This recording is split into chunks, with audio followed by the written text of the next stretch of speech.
Olá, meus queridos, sejam bem-vindos diretamente de Dois Córregos, interior de São Paulo. Eu, André Massolini, peço licença para falar com você.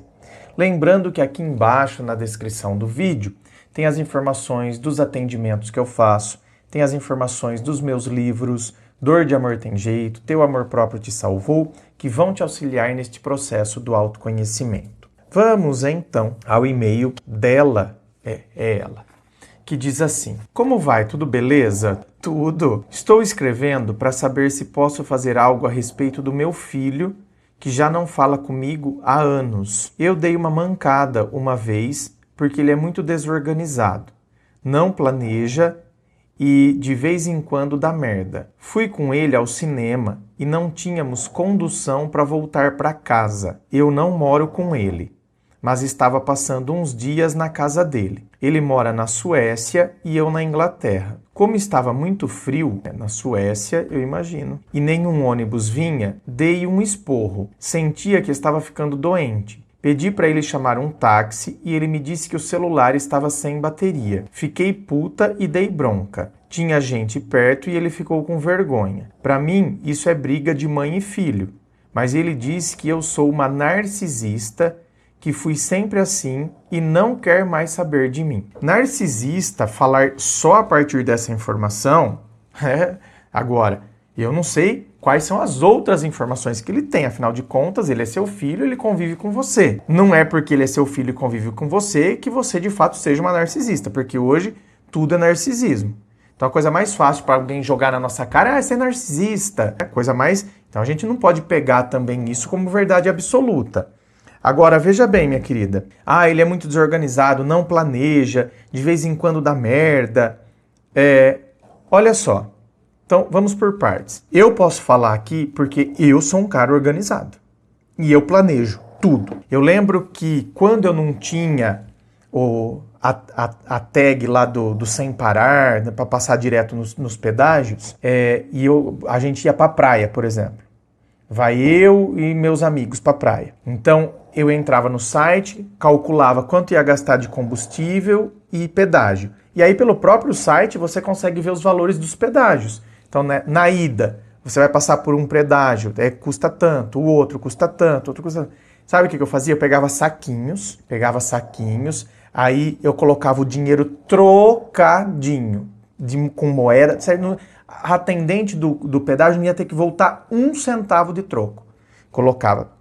Aí eu grampeava um papelzinho em cima do saquinho, nesse papelzinho estava escrito assim, ida 1. Então, na ida, o primeiro pedágio que aparecesse era aquele valor lá. Ida 2, o segundo pedágio que aparecesse era só dar aquele saquinho lá, número 2. Volta 1, volta 2.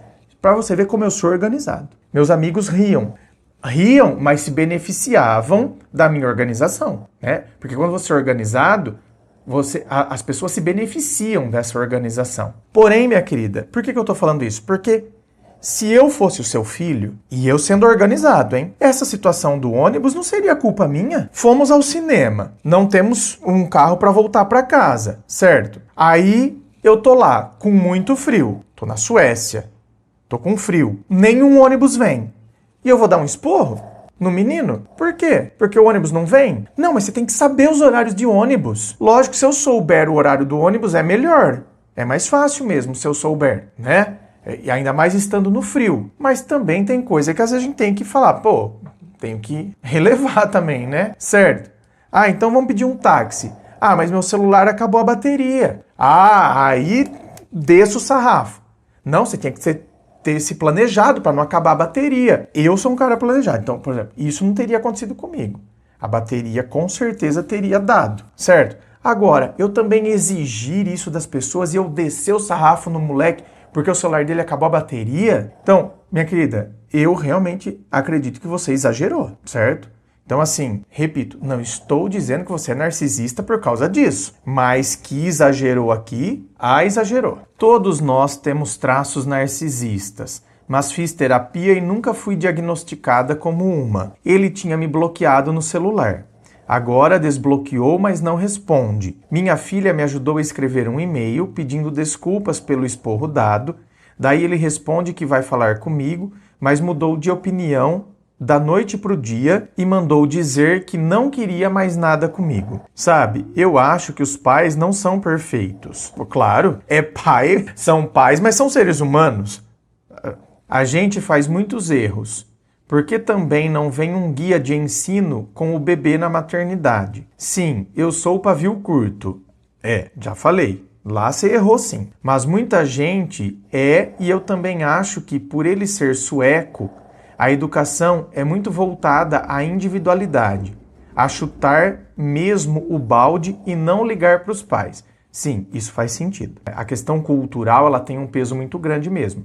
E o europeu costuma ser mais frio e o sueco mais ainda. Às vezes manda uma mensagem, mas não enche o saco. Lembro de coisas boas e digo que ele é a melhor coisa que já fiz na vida. Quem sabe um dia. Minha querida, para mim tá perfeito. Para mim, a sua atitude tem sido a melhor. Ou seja, não tô forçando a barra, não tô nada, mas também não tô abandonando. Não vou abandonar meu filho. Então, parabéns para você, porque sua atitude foi perfeita. Onde você merece ser criticada, você foi. E onde você tem que ser elogiada, você vai. Porque ninguém é só erro. Então, acredito que o seu pavio curto naquela situação lá do ônibus se manifestou, tá vendo? E, infelizmente, causou uma ruptura com seu filho, o que não era para tanto também, certo? Então, você errou de agir daquele jeito lá no ponto de ônibus? Errou. Mas ele também errou de agora querer cortar todo o contato por conta disso? Ele já deveria ter alguma coisa dentro dele, minha querida, em relação a você. Então, assim, não foi só aquela atitude. Ele deve ter muitas outras atitudes que ficaram guardadas dentro dele. Ele não ia soltar, se é narcisista, na hora da raiva, ele poderia ter soltado isso de maneira assim, Na hora da raiva a gente solta, mas depois teria voltado a falar com você. Então, você escuta o que eu estou te dizendo. Tem muitas outras coisas que ficaram guardadas dentro dele, outros acontecimentos que ele foi guardando.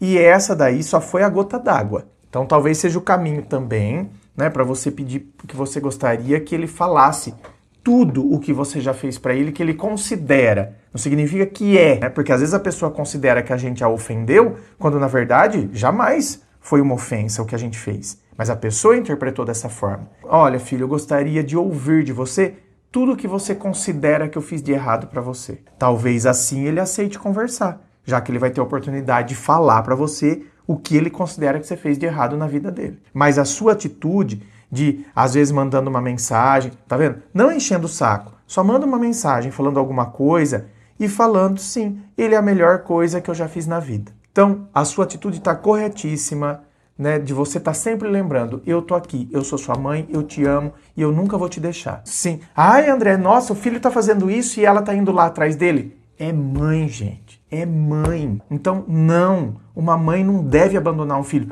nessas circunstâncias. Tem circunstância que o meu discurso pode ser, tá certo, a mãe tinha que abandonar mesmo, fazer o quê? O cara drogado, por exemplo. Drogado, vende tudo dentro de casa. Aqui na minha cidade, teve um caso que o cara estava espancando a mãe. O irmão precisou intervir. Precisaram colocar cerca elétrica, porque o cara escalava muro, pulava, entrava e caceteava o pai e a mãe. E teve um dia que ele, drogado, pulou tudo por cima da cerca elétrica, foi tomando choque, caiu do outro lado e bateu na mãe. Vocês têm noção? Vira bicho. Uma situação dessa, a mãe tem que se afastar do filho. Tem. Tá vendo como cada caso é um caso?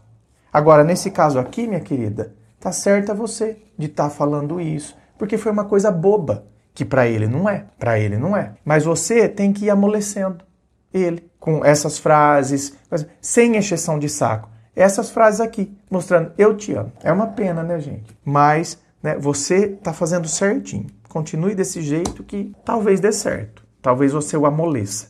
E do jeito que eu falei, dê oportunidade para ele falar tudo que ele considera que você fez para ele que não foi legal, que é negativo. Inscreva-se. Fico aqui aguardando a sua inscrição. Se você curtiu, dá o seu joinha, compartilhe com seus amigos.